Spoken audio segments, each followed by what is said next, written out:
እዚ ብራይም ትግርኛ እዩ ሃመቱ ዕሉ ክቡራትን ክቡራንን ንሕዚ ክትሰምዕዎም ዝግባእ ዝበልናዮም ኣገድስቲ ምዕባለታት ናባኹም ክነብል ኢና ፈለማ ኣርእስቶም ከስምዐኩም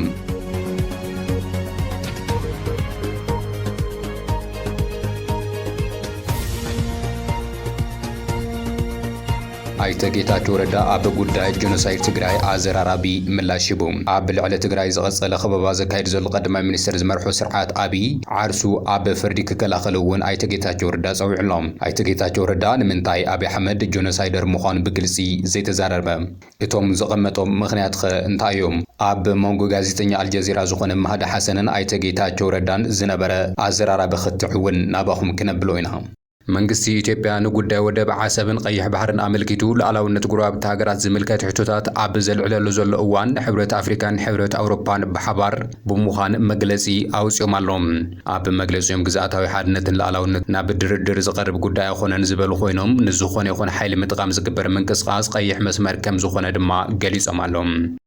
ሸዊት ቢተው ካብ ማእሰርቲ ተፈትሕሎም ንወታደራውያን መራሕቲ ትግራይ ብምቋም ብፈላማይ ደረጃ ናብ ዓፋር ዝወፈረ ሸዊት ቢተው ምስቶም ኣብ ዓፋር ኮይኖም ዕጡቃት ዝመርሑ ዘሎ ኣካላት ዝፈጥሮ ዘይምስምዕ መዓዝ ተኣሰረ ነበር TDF ዝኾነ ሸዊት ቢተው ዋና ኣዛዚኡ ዝኾነ ወዳንጥሩ ናይ ሞት ቅፅዓት እውን ይግብኦ ነይሩ ኢሉ ምንባሩ ይፍለጥ እዩ እንተኾነ ግና ሕዚ ካብ ማእሰርቲ ተፈትሕሎም ምኽንያት መእሰሪኡን መፍትሒኡን እውን ኣዘራራቢ ኮይኑሎ ክንነግረኩም ኢና ድሕሪ ስምዕነት ፕሪቶሪያ ኣብ ልዕሊ ደቂ ኣንስትዮ ትግራይ ዝበፅሕ ዘሎ ስቅያት ቀፂሉ ኣሎ ኢለን ደቂ ኣንስትዮ ትግራይ ሎሚ ከተማ መቐለ መዓልቲ ጻዕዳ ሬቫን እውን እናተኸበረ እዩ ናይዚኦምን ካልኦት ብርክት ዝበሉ ካልኦት ዛዕባታት ሒዝና ኣለና ክትከታተሉና ንዕድም እዚ ፕራይም ትግርኛ እዩ ደጊመ ሰላም ናብቲ ፈላማይ ዛዕባ ይከብል ሸዊት ቢተው ካብ ቤት ማእሰርቲ ተፈቲሕሎም ወታደራውያን መራሕቲ ትግራይ ብምቋም ብፈላማይ ደረጃ ናብ ዓፋር ዝወፈረ ሸዊት ቢተው ምስቶም ኣብ ዓፋር ኮይኖም ዕጡቃት ዝመርሑ ዘሎ ኣካላት ዝፈጠሮ ዘይምስምዕ ክእሰር ከም ዝኽኣለ ዝፍለጥ እዩ ሸዊት ምኽንያት መእሰሪኡ ብዕሊ እኳ እንተዘይተፈለጠ ኣብ ናይ ውልቀ ቤት ማእሰርቲ ተኣሲሩ ምንባር ግን ናብቲ ቦታ ኩነታቱ ክትዕዘብ ዝኸደት ሓፍቱ ንቢቢሲ ትግርኛ ገሊፃ ምንባራ ይዝከር እዩ ኣዛዚ እቲ ዕጡቕ ኣብ ዓፋር ኮይኑ ዝመርሕ ዘሎ ሓይሊ ዝኾነ ጀነራል ገብረ እግዚኣብሔር በየነ ወዳንጥሩ ኣብ ጉዳይ ሸዊት ቢተው ተሓቲቱ ሸዊት ዝፈጸሞ ገበን ማእሰርቲ ጥራሕ ዘይኮነስ ንሞቱ እውን ዘሳጥሕ እዩ ኢሉ ምንባሩ ይዝከር እዩ ሸዊት ንምንታይ ደኣ ሕዚ ተፈቲሑ ዝብል ኣገዳሲ ሕቶ ድማ ይለዓል እዩ ዘሎ ሸዊት ዋላ እኳ እቲ ንህዝቢ ትግራይ ዝተዋደቐ ሰራዊት ትግራይ ኣገልጋሊ ሓደ ጉጅለ ምዃኑ ብትርኢት ብምቑናን ብሓይሊ ንምእላይ ናብ ሓራ መሬት ከም ዝወፈረ ዝግለጽ እንትኾነ ኣብ ኣመራርሓ እቲ ዕጡቕ ብዝተፈጠረ ምጥርጣራት ግን ናብ እስር ቤት ክቃልዕ ከም ዝኽኣለ እዩ ዝግለጽ ድሕሪ ምእሳር እቲ ነበር TDFን ፖለቲከኛን ዝኾነ ኣካታዒ ውልቀ ሰብ ብርክት ዝበሉ ተጋሩ ድምፂ ኮይኖም ምንባሮም ይዝከር እዩ ክፍታሕ ድማ ይሓቱን ጎስጓስ የካይዱ ነይሮም እዮም ይኹን እምበር ክፍታሕ ኣይተደለየን ነይሩ ይኹን እምበር ትማሊ ኣብ ሓራ መሬት ዘሎ ዕጡቓት ብምልሻታት ዓፋር ተታሒዞም ስቅያት ክበጽሖም ዘርኢ ሓፂር ተንቀሳቐሲ ምስሊ ምዝርግሑ ስዒቡ እዩ ሸዊት ካብ ዝነበረሉ ማእሰርቲ ክወፅእ ዝኽኣለ ሸዊት ቢተው ትማሊ 15 ሕዳር 2018 ዓመተ ምህረት ኣጋምሸት ምስኡ ተኣሲሮም ምስ ዝነበሩ ብፆቱ ከም ዝተፈትሐ ኣብ ማሕበራዊ ሚድያ ዝዘርግሑ ጽሑፍ ኣመላኺቱ ዘሎ ምስ ሸዊት ተኣሲሮም ዝነበሩ ኣስታት 20 ዝኾኑ ተጋሩ ክፍትሑ ከም ዝኽኣሉ እውን ምፍላጥ ተኻኢሉ እዩ ንሱ ኣብ ፌስቡክ ገጹ ኣብ ዝዘርግሖ ጽሑፍ ከምዚ ክብል ድማ ኣቃኒሕሎም ቃልስና ትድግፉን ዘይትድግፉን ብዘይገድስ ምእንቲ ሓቅን ሰብኣዊ መሰልን ኢልኹም ኣብ ጎና ዝዓሰልኹምን ዝተቃልስኹምን ኩልኹም ክብረት ይሃብልና ክንብል ንፈቱ ክብል ዝገለጸ ሸዊት ትምዕዱናን ትመኽሩናን ትኹርዩናን ኣካይዳት ትሕብሩናን ሕልፍና በለ ድማ ትጸርፉናን ዝነበርኹም ብትግራዋይነትን ቅንዕና ሓሲብኩም ብምዃኑ ኩሉ ሓሳባትኩም ብሕማቕ ርኢናዮ ኣይንፈልጥን ክብል ወሲኹ ዝገለጸ ኮይኑ ሳለኹም ድማ ደሃይና ክፍለጥን ክንፍታሕን ኽኢልና ኢና ክብል ይገሊጹ ዘሎ ይኹን እምበር ንሱ ኣብቲ ዝነበረሉ ሓራ መሬት ኮይኑ ክቕጽል ድዩ ዝብል ሕቶ ግን ኣይተዛረበን እዩ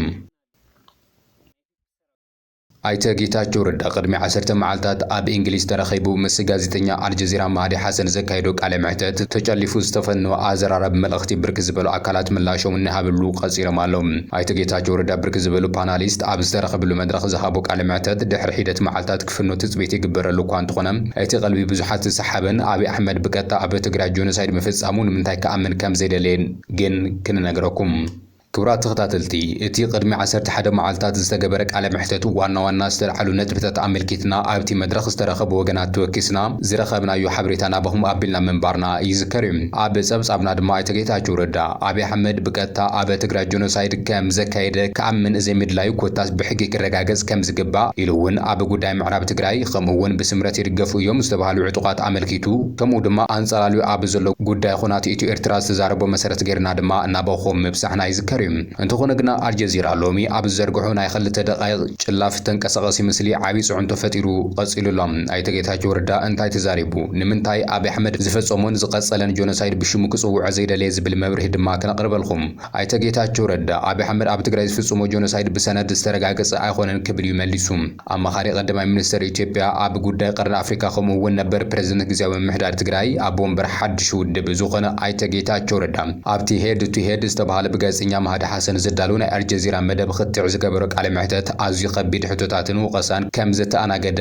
ዝፍለጥ ኮይኑ ኣይተ ጌታቸው ረዳ ካብቲ ጋዜጠኛ ጥራሕ ዘይኮነስ ካብቶም ኣብቲ መድረኽ ዝተዓደሙ ፓናሊስታት እውን ዝቐረበሉ ሕቶ ምላሽ ሂቡ እዩ ኣይተ ጌታቸው ረዳ ፈለማ እንታይ ኢሉ ዝብል ቃል ብቃል ናባኹም ክነብሎ ተኸታተሉና ኣብቲ ኣይተ ጌታቸው ረዳ ዝተፈተነሉ ዝተባሃለ ቃለ መሕተት ዓቢ ጉዳይ ዝነበረ ኣይተ ጌታቸው ረዳ ህዝቢ ትግራይ ክሒዱ ናብ አብይ አሕመድ ምጽምባሩ ዝቐረበ ሕቶ እቲ ፈላማይ ሕቶ ጋዜጠኛ ማህዲ ሓሰን ነይሩ ንሱ እንትፍልም ቀደም ንቀዳማይ ሚኒስትር አብይ አሕመድ ገበነኛ ጆኖሳይድ ኢልኻ ወግሕ ፀብሐት ጸርፎ ነይርኻ ሕዚ ድማ ናቱ ኣማኻሪ ኮይንካ ምስኡ ትሰርሕ ኢኻ ዘለኻ ሕዚ እውን አብይ አሕመድ ጆኖሳይደር ኢልኻ ዲኻ ተኣምን ከም ናይ ቀደምኻ ወይስ ሓሲኻ ኢኻ ክብል እዩ ቀጥታዊ ሕቶ ኣቕሪብሉ ነይሩ ኣይተ ጌታቸው ረዳ ነዚ ሕቶ ክምልስ እንከሎ ኣብቲ እዋን ዝነበረ ኩነታት ከምኡ ኢሉ ክዛረብ ከም ዝገበሮ ገሊጹ እዩ ጋዜጠኛ ማህዲ ሓሰን ብምዕንቃፍ እቲ ሕቶ ንጹር እዩ አብይ አሕመድ ኣብ ትግራይ ጆኖሳይድ ፈጺሙ ዱ ኣይፈጸመን ክብል ብቐጥታ ክምልሰሉ እዩ ኣፋጢጥዎም ኣነ ጠበቃየ ዝብል ኣይተ ጌታቸው ረዳ ጠበቃ ድማ ብዶኩመንት እዩ ዝዛረብ ብዝብል ምላሽ እቲ አብይ ዝፈጸሞ ጆኖሳይድ ብዝምልከቱ ኣካል ክውሰን ዘለዎ እዩ ክብል እዩ ተኸላኺሉ Abiy Ahmed, and I'm quoting you, perfected genocide into an art form. Do you stand by those genocide accusations or have you walked them back now that you work with? Whatever the superlatives there, I know all kinds of crimes were committed in Tigray. Did Abiy Ahmed carry out a genocide? I will tell you this, as a lawyer, Yeah. I cannot say who did this and that, but the crime was committed in Tigray. You're a lawyer? Yeah. Were you not a lawyer in 2021 when you said Abiy Ahmed has carried out a genocidal campaign? Yeah, I was Were a you lawyer. not a lawyer when you said Abiy committed genocide on the people of Tigray? I was a lawyer, and I was in the heat of a conflict that was claiming the lives of hundreds of thousands of people. So was it a genocide or not? I believe genocide has been committed in Tigray. By Abiy Ahmed? እቲ ጋዜጠኛ ነቲ ምላሽ ኣይተ ጌታቸው ረዳ ምስ ሰምዐ ኣብ 2022 ጠበቃ ይነበረኸን ማለት ድዩ ሕዚ ዲኻ ጠበቃ ኮንካ ክብል እዩ ዳግም ሓቲትዎ ንሱ ነዚ ከም ዘይኮነ ሕዚ እውን ጠበቃ ምዃኑ ብድሕሪ ምግላጽ ሕዚ ግን ናይ ፌደራል መንግስቲ ሰራሕተኛ ብምዃኑ ንቃላቱ ሓላፍነት ክወስድ ከም ዘለዎ ተዛሪቡ እዩ ምስ አብይ ድማ ናይ ቀረባ መሓዛ ምዃኑ ከምኡ ክብል ከም ዘይኽእል እዩ ተዛሪቡ ዘሎ ማህዲ ሓሰን እንትቕጽል ሓንሳብ ሓሳብ ንተዓዘብቲ ንምብራህ ዝኣክል ሕጂ እውን ምጥፋእ ዘርኢ ከም ዝተፈጸመ ተኣምን ኢኻ ግን ድማ ንሱ አብይ አሕመድ እዩ ፈጺምዎ ምባል ኣይደለኻን እዚ ንምንታይ እዩ ዝበለ ኮይኑ ኣይተ ጌታቸው ረዳ ኣይፋል ብዙሓት ተዋሳእቲ ኣክተርስ ነይሮም እዮም ስለዚ እንታይ ክብል ደለ ኢሉ ከይወድአ ማህዲ ሓሰን ንሱ ሓደ ካብኦም ድዩ ድሕሪ ምባል እቲ ኣብ ትግራይ ዝነበረ ኩናት ጆኖሳይድ እኮ ብቀዳማይ ሚኒስትር አብይ አሕመድ ዝተመርሐ እዩ ኢሉ ምላሽ እዩ ማህዲ ሓሰን ስለዚ እቲ ምጥፋእ ዘርኢ ንሱ መሪሕዎ እዩ ማለት ድዩ ኣይተ ጌታቸው ረዳ ስዒቡ ክሳብ ክንድኡ ዝርዝር ክንኣቱ የብልናን ድሕሪ ምባል ግድን ክንኣቱም ኣለና ነዚ ናኩ ዓዲምናካ ክብል እዩ ምላሽ ይብሉ ጌታቸው ንሱ እዩ እቲ ኩናት መሪሕዎ ስለዚ ድማ ንርእሱ ኣብ ህዝቢ ይኹን ኣብ ቤት ፍርዲ ናይ ምክልኻል ዕድል ክህቦ እየ እቲ ኣነ ዝብለ ዘለኹ ኩሉ ዓይነት ገበናት ግን ኣብ ትግራይ ተፈጺሙ እዩ ክብል እቲ ጆኖሳይድ ከም ዝተፈጸመ እዩ ኣይተ ጌታቸው ረዳ ኣሚኑ ዘሎ Was led by Prime Minister Abiy Ahmed himself. So he led the genocide? I mean, we don't have to be that specific. We do. He led the war. That's why we invited you here to find out your views. He led the war. He led the war. So I will give him the opportunity to genocide. defend himself in public, in court. Okay. What I'm saying is all kinds of crimes. You mentioned crimes, ethnic cleansing, genocide were committed. ነዚ ስዒቡ ድማ ኣይተ ጌታቸው ረዳ ወቀሳን መውሳን ዝቐርብሉ ዘለዉ ኮይኖም እቲ ቀንዲ ነጥቢ ግን ፖለቲካ ትግራይ መጋበርያ ጸላእቲ ምዃኑን ንህዝቢ ትግራይ ኣዝዩ ዘሕዝን ብምዃኑ እዩ ይብሉ ተዓዘብቲ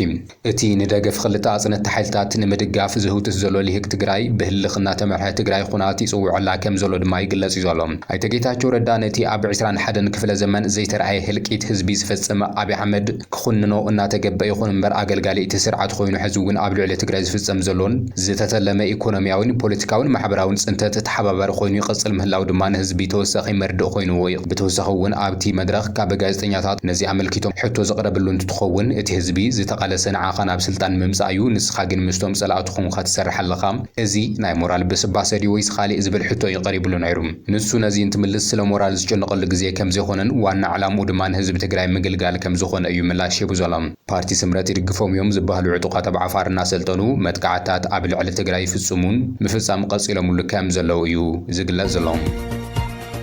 መንግስቲ ኢትዮጵያ ንጉዳይ ወደብ ዓሰብን ቀይሕ ባህርን አመልኪቱ ለዓላውነት ጉራብቲ ሃገራት ዝምልከት ሕቶታት ኣብ ዘልዕለሉ ዘሎ እዋን ሕብረት አፍሪካን ሕብረት አውሮፓን ብሓባር ብምዃን መግለጺ ኣውጽኦም ኣሎም ኣብ መግለጺኦም ግዝኣታዊ ሓድነትን ለዓላውነትን ናብ ድርድር ዝቐርብ ጉዳይ ኣይኮነን ዝበሉ ኮይኖም ንዝኾነ ይኹን ሓይሊ ምጥቃም ዝግበር ምንቅስቃስ ቀይሕ መስመር ከም ዝኾነ ድማ ገሊጾም ኣሎም ሕብረት አፍሪካን ሕብረት አውሮፓን ለዓላውነት ሃገራት ናብ ድርድር ዝኣቱ ጉዳይ ኣይኮነን ክብሉ መግለጺ ኣውጽኦም ኣሎም እቲ ብዕለት 24 5 ሕዳር 2025 ኣቋጽር ኣውሮፓውያን ኣብ ሉዋንዳ አንጎላ ዝተኻየደ መበል ሰብዓይ ዋዕላ ሕብረት አፍሪካን ሕብረት አውሮፓን ሎሚ ኣብ ዘውጽእዎ ናይ ሓባር መግለጺ ኩለን ሃገራት ለዓላውነትን ግዝኣታዊ ሓድነትን ጉራብትን ሃገራት ካብ ምድፋር ክቁጠባ እዩ ኣተሓሳሲቡ ዘሎም ኣብቲ መግለጺ ኣብ ረብዓይ ነጥቡ ብፍላይ ድማ ኣብ ቀርኒ ኣፍሪካን ኣብ መንጎ ኢትዮጵያን ኤርትራን ብዛዕባ ለዓላውነት ጉዳይ ቀይሕ ባሕሪ ዘሎ ውጥጥ ኣብ ዝቐጸለሉ ዘሎ እዋን ንሽም ሃገራት ብቐጥታ እኳ እንተዘይጸርሐ መትከላት ቻርተር ሕብራት ሃገራት ከኽብራ ከም ዘለዎን እዩ ኣስሚሩሉ ዘሎም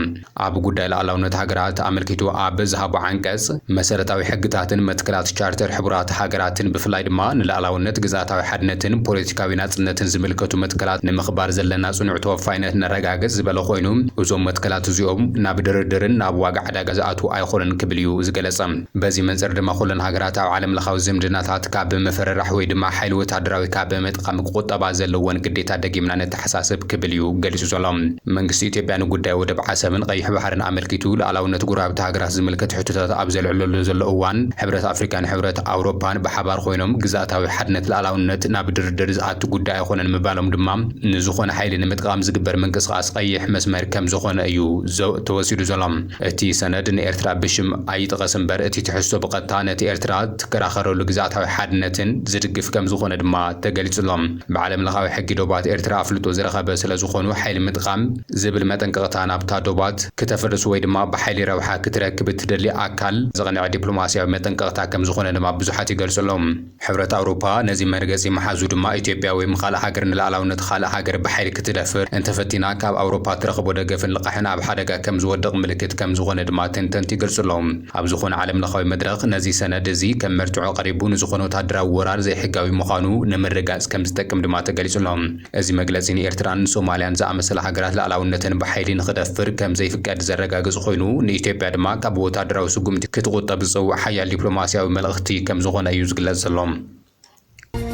ድሕሪ ስምምነት ፕሪቶሪያ ኣብ ልዕሊ ደቂ ኣንስትዮ ዝበጽሕ ስቅያት ቀጺሉ ኣሎ ኢለን ደቂ ኣንስትዮ ትግራይ ሎሚ ኣብ ከተማ መቐለ መዓልቲ ጻዕዳ ሪቫን እናተኸበረ እዩ ጥቕዓት ዝጽየፍ ማሕበረሰብ ብምፍጣር ንህፃናትን ደቂ ኣንስትዮን እትምቹ ትግራይ ምፍጣር ይግባእ ድማ ተባሂሉ እዩ እዚ ዝተገለጸ ብብርኪ ዓለም ንመበል 34 ግዜ ብብርኪ ትግራይ ድማ ንመበል 20 ግዜ ጾታዊ ጥቕዓት ዝጽየፍ ማሕበረሰብ ንህንጸት ወለዶ ብዝብል ቴማ ዝኽበር ዘሎ ዓለም ለኸ መዓልቲ ጻዕዳ ሪቫን ኣብ ዝተበሰረሉ መድረኽ እዩ ሓላፊት ቢሮ ጉዳያት ደቂ ኣንስትዮ ትግራይ ወይዘሮ ኪሮስ ሓጎስ ዓለም ለኸ መዓልቲ ጻዕዳ ሪቫን ግንዛቤ ሕብረተሰብ ዝዓብየሉን ጥቕዓት ዝጽየፍ ማሕበረሰብ ብምፍጣር ኣካል እቲ ንህፃናትን ደቂ ኣንስትዮን እትምቹ ትግራይ ናይ ምፍጣር ወፍሪ ምዃኑ እያ ገሊጻ እቲ በዓል እንትነኽብር ዝበለት ወይዘሮ ኪሮስ ሓጎስ ብውዕሊ ፕሪቶሪያ ተኽሲ ጠጠው እኳ እንተበለ ውስን ግልጋሎት እውን ተጀሚሩ እዩ ግን ኣስታት 152,000 ደቂ ኣንስትዮ ትግራይ ብውልቀን ብጉጅለን ጾታዊ ጥቕዓት በፂሕወን ኣካላውን ስነ ልቦናውን ሕውየት ኣብ ዘይተረጋገጸሉ ምዃኑ እያ ሓቢራ ብኣማይታ ሸሓ ዝቑፀራ ደቂ ኣንስትዮ ትግራይ ህፃናትን ትግራይ ንልዕሊ 5 ዓመታት ብቁርን ብፀሓይን ይሰቃያ ኣለዋ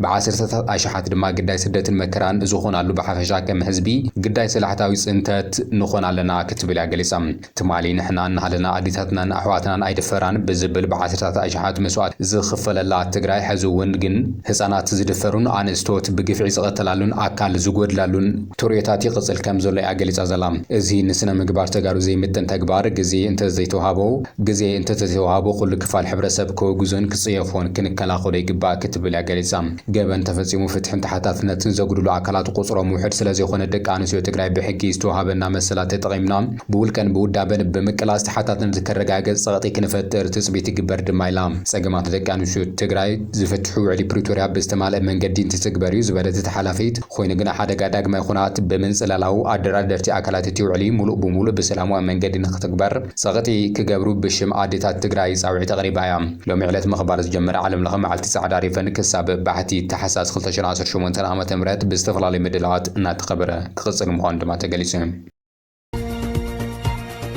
ማርሃስ ክቡራትን ክቡራን ንሎሚና በኹም ዝሓርናዮ ምዕባለታት ነዚኦም ይመስል ነይሮም ሓቢርኩምና ስለ ፀናሕኩም ኣዚና ነመስግን ቻናልና ሰብስክራይብ ብምግባር ቤተሰብ ክትኾኑ